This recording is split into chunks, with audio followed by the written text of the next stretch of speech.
Welcome to the Criminal Imagination. This series begins with a simple question. What if the true purpose of law is not justice but control? Across centuries, crime fiction has recorded the political fears of its age, from cursed kings and cunning thieves to corrupt judges and silent witnesses. Each episode investigates how power operates through narrative, what it hides, who it condemns, and what happens when the system turns inward and begins to devour itself. Today, we step into the shadow of the scaffold. Our case file, the Newgate Calendars of 1773 onwards, a serialized record of criminals' executions and moral warnings distributed throughout 18th and 19th century Britain. Our focus, the public fascination with the gallows, the politics of moral storytelling, and how these accounts shaped not just popular culture but popular consent. Who controls the moral narrative, and more importantly, who benefits from it? Let's begin. To understand the Newgate calendars, we must first understand the cultural spectacle of the public execution. In 18th century England, executions were not private punishments. They were public rituals, choreographed moral performances at places like Tyburn and Newgate. The condemned stood on a wooden platform as thousands watched, jeered, wept, or prayed. Sellers hawked pamphlets, ballads, and even souvenirs.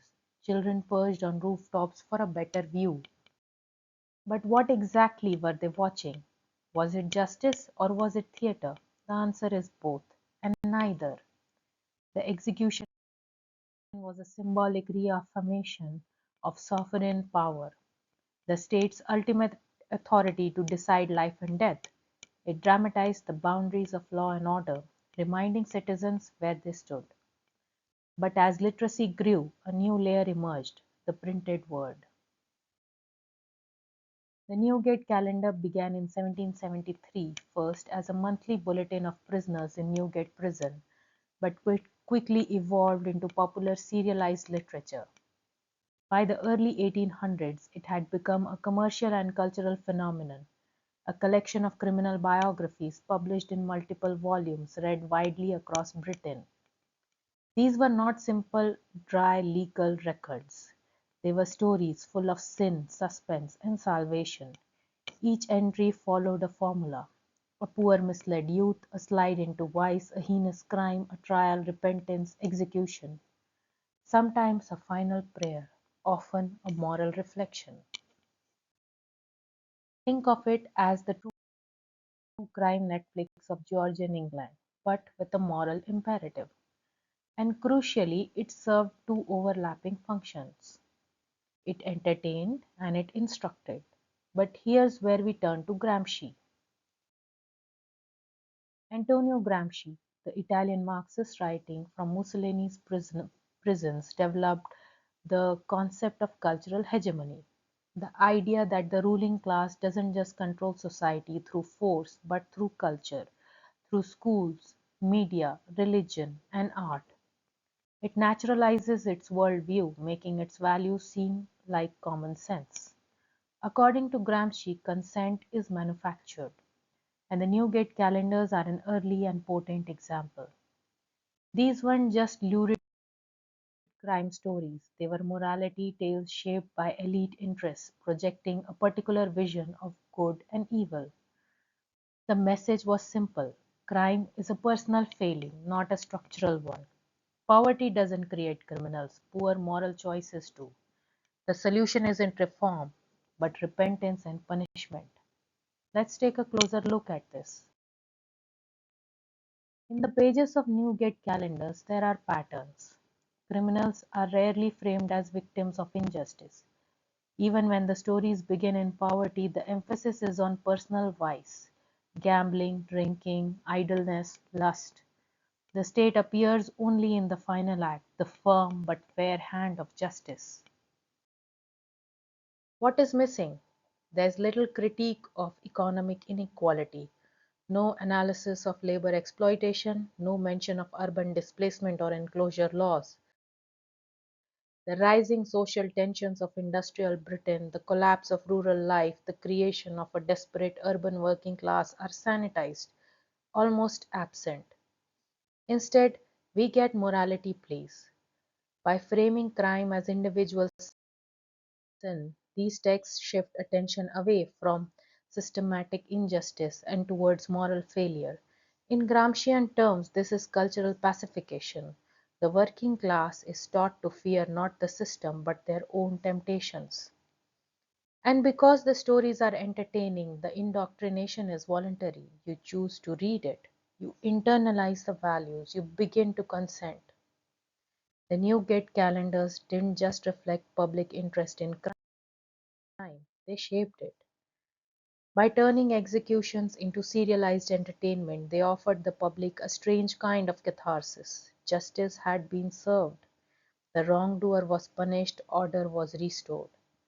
This is the illusion of closure, and it's politically powerful. In moments of social unrest, the state doesn't need to silence people, it just needs to give them stories of resolution. Punishment becomes performance, justice becomes a narrative containment. And so the criminal is made into a lesson, not a rebel, not a symptom, but a moral warning. In doing so, the Newgate Calendar performs ideological work. It reinforces the legitimacy of bourgeois law, Protestant virtue, and individual responsibility. Crime, in this worldview, is not a political question, it is a failure of self. But there is a paradox here. The calendar seduces the reader with stories of crime. They revel in the details, the theft, the disguise, the chase, the brothel. The criminal becomes a figure of glamour, even a lure. And yet, each story must end with punishment. This contradiction, fascination, and condemnation is a part of the genre's power. It lets the reader taste rebellion while still affirming order. It creates a safe space for transgression so long as the moral arc bends back towards justice. This formula would echo in Penny Dreadfuls, Victorian novels, and even modern crime television. It is not about eliminating chaos, it's about managing it through narrative, punishment, and through moral reassurance.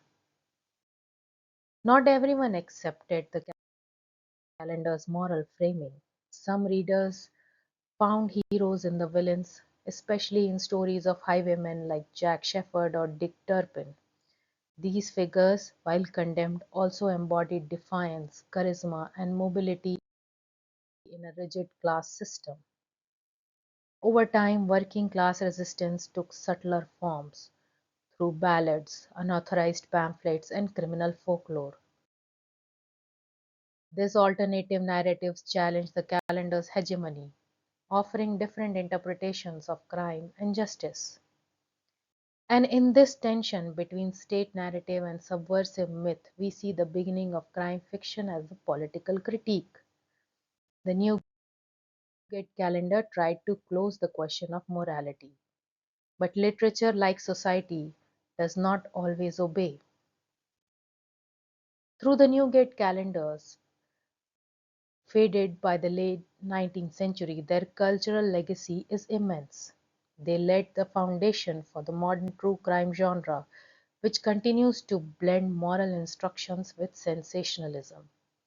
Even today, we see echoes of the calendar's formula: a crime dramatized, a descent into vice, a trial, a punishment, a moral takeaway. Whether it is making a murderer, serial, or Dateline NBC, the structure persists. And so does the underlying question: are we watching justice or being told what justice looks like? Gramsci's lens helps us to understand that culture is not neutral. Every crime story carries a moral grammar, and that grammar reflects power. The Newgate calendars weren't just about criminals, they were about teaching the public to see crime in a particular way, as deviance from bourgeois virtue, not a product of systematic conditions. This framing naturalizes punishment, pathologizes poverty, and makes rebellion seem irrational.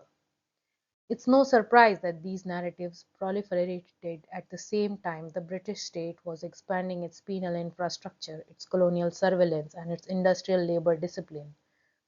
The gallows told a story, but it wasn't the whole story. The Newgate Calendars were more than true crime literature. They were political instruments, tools of cultural hegemony that helped stabilize a transforming society. In their pages, crime became story, punishment became morality, and justice became performance. Gramsci teaches us that stories we consume shape the world we accept. So we must ask, do the Newgate calendars educate the masses or indoctrinate them into accepting the worldview of their rulers? And a final question for you. Where are the Newgate calendars of today? Who is shaping your understanding of crime, justice, and morality? And whose interests do these stories serve? Thank you for joining us on Crime and Civilization today. If you enjoyed this journey into the politics of punishment, subscribe for more episodes exploring how crime fiction reflects the rise and crisis of the modern state. And remember, the worst illiterate is the political illiterate. He does not know the cost of living, the price of the bean, the rent, all depend on political decisions. And so too does justice. Until next time.